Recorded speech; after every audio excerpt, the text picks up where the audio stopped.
it would not be appropriate for a prosecutor to start with a name and look for a crime. It's a prosecutor's job to start with a crime and look for a name, correct? Senator, I think that is the whole problem with the weaponization that we have seen the last 4 years and what's been happening to Donald Trump. Earlier today on Capitol Hill, in the Senate Judiciary Committee, Attorney General designate Pam Bondi was on the hot seat. But I'll be honest with you, it wasn't really a hot seat. She took every single challenge from the Democrats and she destroyed them. She's so good. She's going to be an incredible attorney general. And I want you to see her going head to head with Dick Durbin here, who only wanted to talk about the election of 2020 in January 6th. And I mean, the people have already spoken, Dick.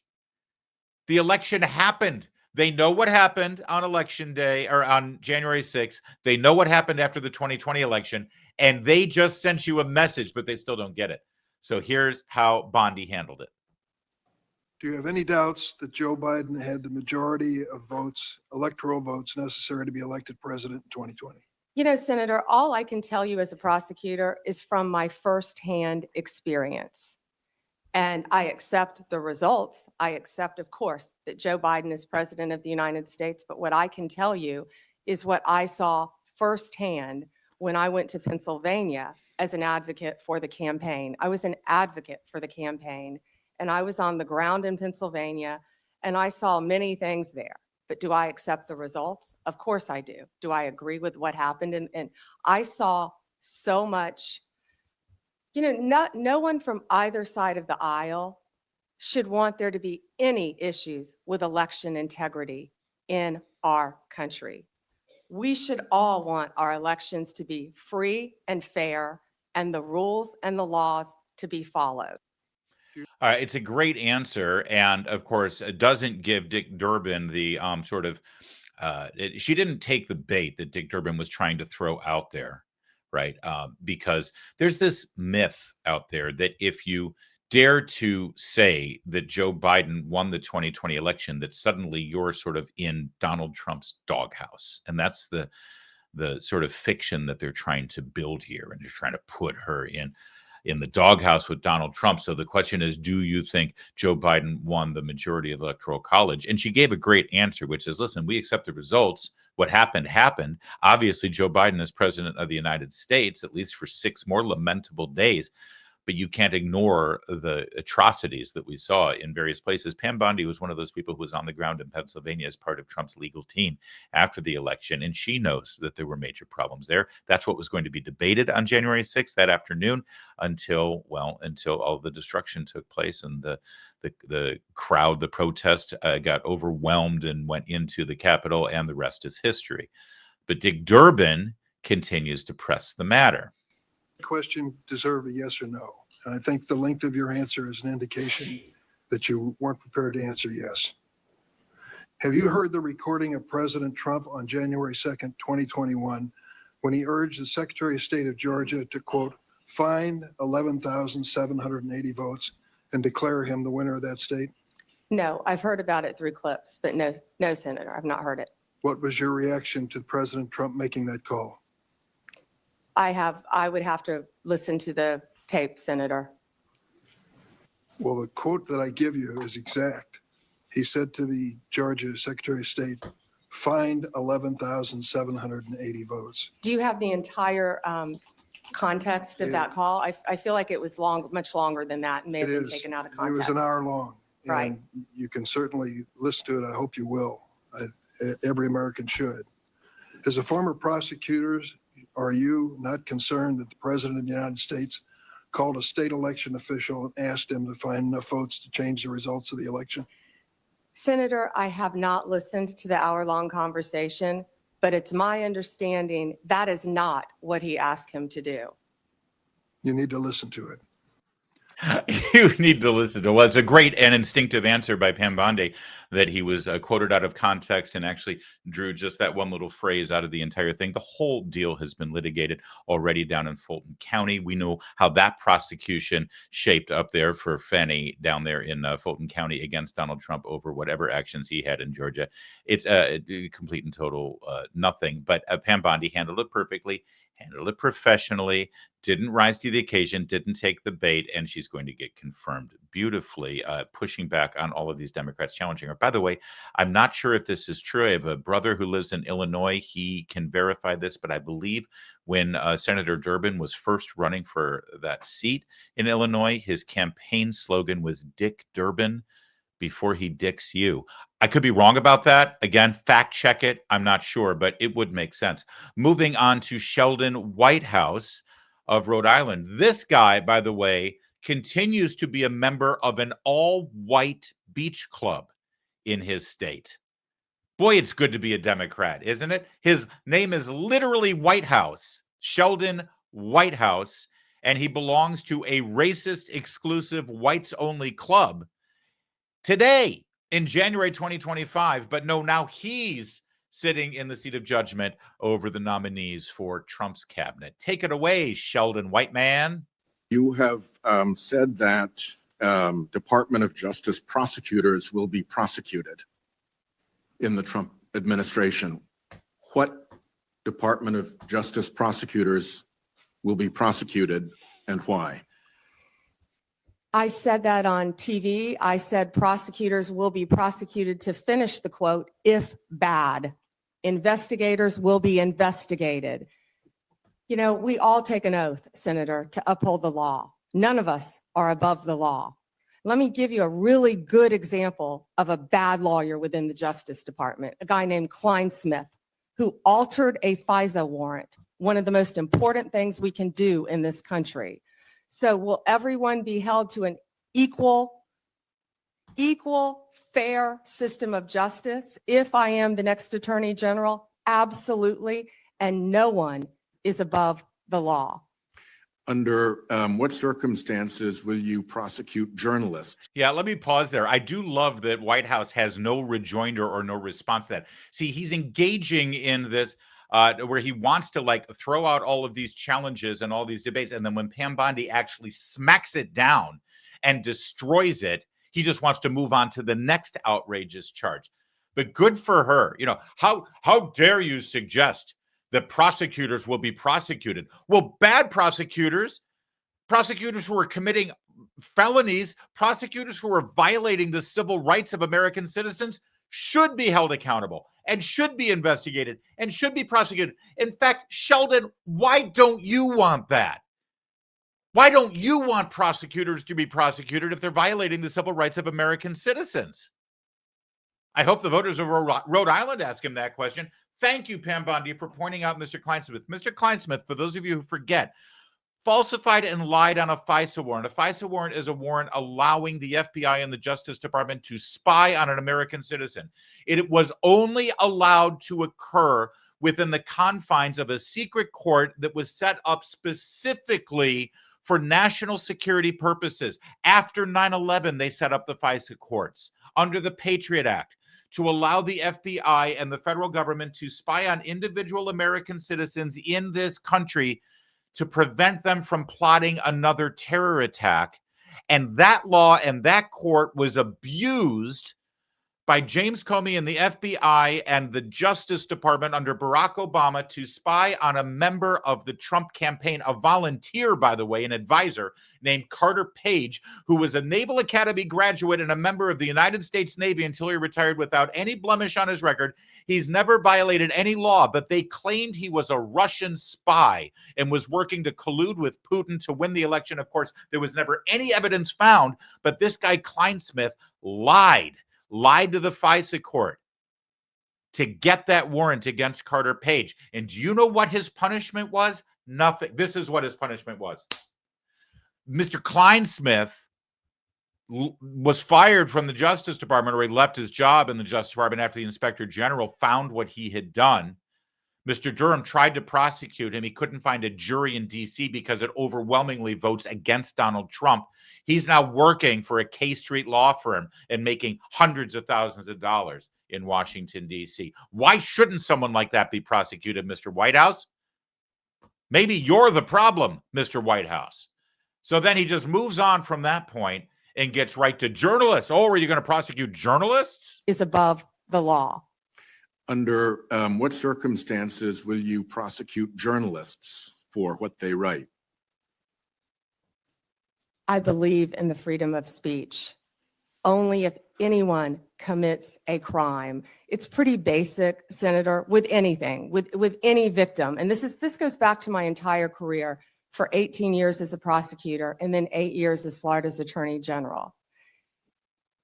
You find the facts of the case, you apply the law in good faith, and you treat everyone fairly. And wait, before we forget the journalist thing, I'm just curious, when Sheldon Whitehouse was a senator and Barack Obama and Eric Holder's Justice Department spied on and investigated journalists like Cheryl Atkinson and James Rosen for writing critical things about the Obama administration and Benghazi and other scandals, and that was Sheldon Whitehouse concerned about the use of the Justice Department to go after journalists then? Were they? By the way, was there any concern about going after fellow streamer and opinion journalist Steve Bannon because he refused to testify to the January 6th Kangaroo Court Committee? Mr. Whitehouse, are not all journalists treated equally here? Some journalists, it's okay to investigate and prosecute and throw in jail, but some journalists aren't. I just want to know where you stand here on freedom of the press. Clearly, he's okay with some journalists being investigated, the ones that he doesn't like, the ones who don't march in lockstep with the journalists in Washington, D.C., who do his and his party's bidding. But back to White House here. Again, I want to remind you, a member of a whites-only racist beach club in his state of Rhode Island. it would not be appropriate for a prosecutor to start with a name and look for a crime. It's a prosecutor's job to start with a crime and look for a name, correct? Senator, I think that is the whole problem with the weaponization that we have seen the last 4 years and what's been happening to Donald Trump. They targeted Donald Trump. They went after him, actually starting back in 2016. They targeted his campaign. They have launched countless investigations against him. That will not be the case if I am Attorney General. I will not politicize that office. I will not target people simply because of their political affiliation. Justice will be administered even-handedly throughout this country. Senator, we've got to bring this country back together. We've got to move forward, or we're going to lose our country.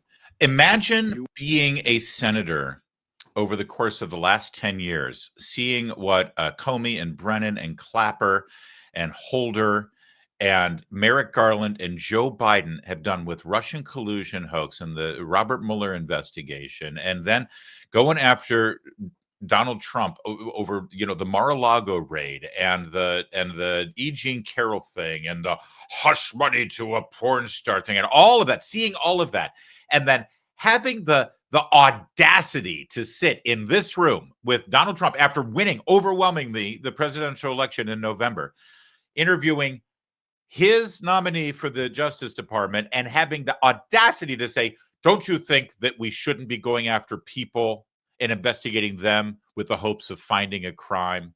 And instead, we should recognize a crime and then see who's this. Are you kidding me? Have you not been awake for the last 10 years?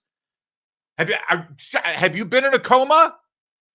How does he even have the balls to sit there and make that kind of insinuation, knowing exactly what he and his president and his party and Merrick Garland have done? It's audacious. But listen, when you're a Democrat, you don't have to have any shame because no one's going to call you out except on platforms like this. He wasn't done. There was more. Yes. Would you have hired someone into the Florida Attorney General's office who you knew had an enemies list? Senator, to cut to the chase, you're clearly talking about Kash Patel. I don't believe he has an enemies list. He made a quote on TV, which I have not heard. I saw your sign, or Senator Durbin's sign, about Kash, but I know that Kash Patel has had 60 jury trials as a public defender, as a prosecutor. He has great experience in the Intel Department, Department of Defense. I have known Kash, and I believe that Kash is the right person at this time for this job. You'll have the ability to question Mr. Patel. And I'm when- questioning you when right you now do. about whether you will enforce an enemies list that he announced publicly on television. Oh, Senator, I'm sorry. There will never be an enemies list within the Department of Justice. Well, within her Department of Justice. But does anyone here doubt that there's been an enemies list in the Department of Justice under the Obama regime and under the Biden regime? And sadly, I think during some of the years of the Trump regime as well. Honestly, the absolute audacity, hypocrisy of these Democrats sitting up there. But Pam Bondi nailed it every single time. Here's Dick Blumenthal. Dick Blumenthal, man, boy, especially coming after Hegseth's confirmation process yesterday. This guy, the senator from Connecticut, actively lied about his service and whether he served in Vietnam. He was exposed as the liar that he is. And the people of Connecticut still voted for him. It's pretty amazing. And now here he is sitting in judgment over Pam Bondi. It's a remarkable thing, but he doesn't last long and it doesn't go very well for him. Take it away. Can you say no to the President of the United States when he asks you to do something unethical or illegal? Senator, first, I need to clarify something that you said, that I have to sit up here and say these things. No, I don't. I sit up here and speak the truth. I'm not going to sit up here and say anything that I need to say to get confirmed by this body. I don't have to say anything. I will answer the questions to the best of my ability and Well, let honestly. me ask. Thank you. And again, this all goes into the same narrative that these are all Trump's puppets. They're all his sycophants. They're up there just saying what they have to say so they can get back, which, by the way, I mean, the suggestion that a nominee will say what they have to say just to get confirmed. And could we roll back the tape and see Pete Buttigieg's confirmation process, or maybe Lloyd Austin's confirmation process, or maybe Merrick Garland's confirmation process? Do we think maybe they just said what the senators wanted them to hear so that they could get confirmed? But Pam Bondi, I think, pushed back perfectly on it. I'm not saying I'm saying what I believe. It's not what I have to say. I know you're used to that with your sycophantic nominees for Biden, but that ain't me. Then it was time for Senator Coons of Delaware, and Pam Bondi again didn't end well for the good senator of Delaware. One of the concerns I've raised with you is safeguarding the Department of Justice's independence in the face of some promises on the campaign trail by then candidate Trump that he would use the department to target his political adversaries, or that he might interfere with prosecution. Can I just pause it? At no point did Donald Trump say he would use the Justice Department to target his political adversaries. What he said was that the Justice Department has been used as a political weapon against him, against his allies, and by the way, against the American people, against us as individuals. You know, there's an old joke that people in Washington, D.C. always laugh about. They think it's funny when they say, you know, a U.S. attorney can get a grand jury to indict a ham sandwich. Yeah, that's right. Why is that funny? Why should we be okay with that? Why should members of the Senate or journalists who cover the Senate and Congress or the government, why should they be happy and joyful and laugh about the idea that a U.S. attorney can indict a ham sandwich? Because I'm pretty sure the ham sandwich didn't break the law. I'm pretty sure the ham sandwich is innocent.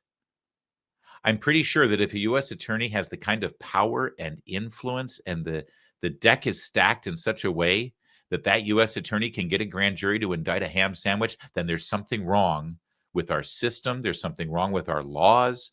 And there's something wrong with that U.S. attorney, because that U.S. attorney knows full well that ham sandwich did nothing wrong. And so now we've got these people up there just shocked and disgusted and clutching their pearls because Trump has said openly, there's something wrong here. And if you elect me, I'm going to fix it. And Mr. Coons seems to forget that message won. The American people want change in the Justice Department. They want reform, and they want the people who indicted that ham sandwich to be arrested, because they shouldn't indict the ham sandwich. And so now they're upset. They can't believe this, no, he didn't say he'd go after his enemies. He said he would go after the criminals who have used the Justice Department unjustly against innocent Americans. And boy, they're dying to keep that from happening, aren't they? All right, so we'll go ahead and let the question and answer continue. But I just wanted to point that out, and so recognize that the Democrats seem just fine with the status quo in the Justice Department right now, even though the American people just clearly voted for reforms. What would you do if your career DOJ prosecutors came to you with a case to prosecute, grounded in the facts and law, but the White House directs you to drop the case? Senator, if I thought that would happen, I would not be sitting here today. That will not happen, will not happen. Every case will be prosecuted based on the facts and the law that is applied in good faith, period. Politics have got to be taken out of the system. I This agree with department you. has been weaponized for years and years and years, But let and me, it has if to I might, stop. thank you. Let me, if I might, Madam Attorney General, refer you back to Senator Durbin's opening comments about previous attorneys general, our former colleague, Jeff Sessions. All right. That's it. I don't know where they went with that, but we got the clip that we needed there in terms of Coons. And then thank you. It was nice to get him on the record to say, yes, I agree. We got to get politics out of the Justice Department. Thank you. Where have you been? One other point, our favorite senator yesterday, Mazie Hirono, who beautifully, make sure you check the clip from yesterday's show, had like a 17 cocktail breakfast before she decided to ask Pete Hegseth about drinking on the job. You know, that's prohibited. And here she is now. I forgot the Democrats in their wisdom put this brilliant mind from Hawaii on the Judiciary Committee as well. So here she is challenging Pam Bondi today. Senator Hirono, I wish you had met with me. Had you met with me, we could have discussed many things and gotten to know. I am You could listening have to you gotten to now. know me. Could you respond to the question? Yeah, you were the only one who refused to meet with me, Senator. But what we would have discussed is that it is the job of the Attorney General to I'm very follow happy to the listen to law. your responses under. Good for her. Good for her. And we don't have to go any further into the actual detail of the question and answer. I just like that Pam Bondi actually laid that out there and said, I wish you'd have met with me ahead of time. I've been here for the last several weeks meeting with all the senators. And strangely, you're the only one who refused to meet with me. Too bad. That's really a missed opportunity there. And it tells you exactly who Mazie Hirono is. That's for sure. Pam Bondi did a very good job, continues to do a good job today, and she's going to get confirmed with flying colors. It'll be a breeze. And by the way, as I said yesterday, I'm pretty sure Hegseth will as well. Right now, so far, Trump's cabinet nominees that have made it to confirmation, undefeated. We appreciate the folks at Birch Gold because increased tariffs on our trade partners is a very real thing. Trump just announced this external revenue service idea yesterday. The tariffs are coming, plus tax cuts. Johnson's going to try to champion solidifying the tax cuts, the Trump tax cuts, which are supposed to sunset at the end of this year. And you know that this new administration is going to try to change and cut regulation. All of this is why gold is a viable diversification tactic right now more than ever. Birch Gold, it's the only company, gold company I endorse. They're releasing the ultimate guide for gold in the Trump era with a foreword written by Donald Trump Jr. Get your free copy of this incredible book, along with Birch Gold's free information kit on gold. Just text my name, Larry, to 989898. Larry, text that to 989898. The national debt continues to increase. Our interest payments on the national debt continue to increase. Gold is still your hedge against a weakened dollar. And Birch Gold, still the company I recommend to help you convert an existing IRA or 401k into a tax-sheltered IRA in gold. And you're just converting your existing accounts, so there's no money out of your pocket. It's a brilliant, brilliant thing. Get more information by texting Larry to 989898. Get your free copy of The Ultimate Guide for Gold in the Trump Era with a foreword written by Donald Trump Jr. There's no obligation, just information. Text Larry to 989898. Do that today.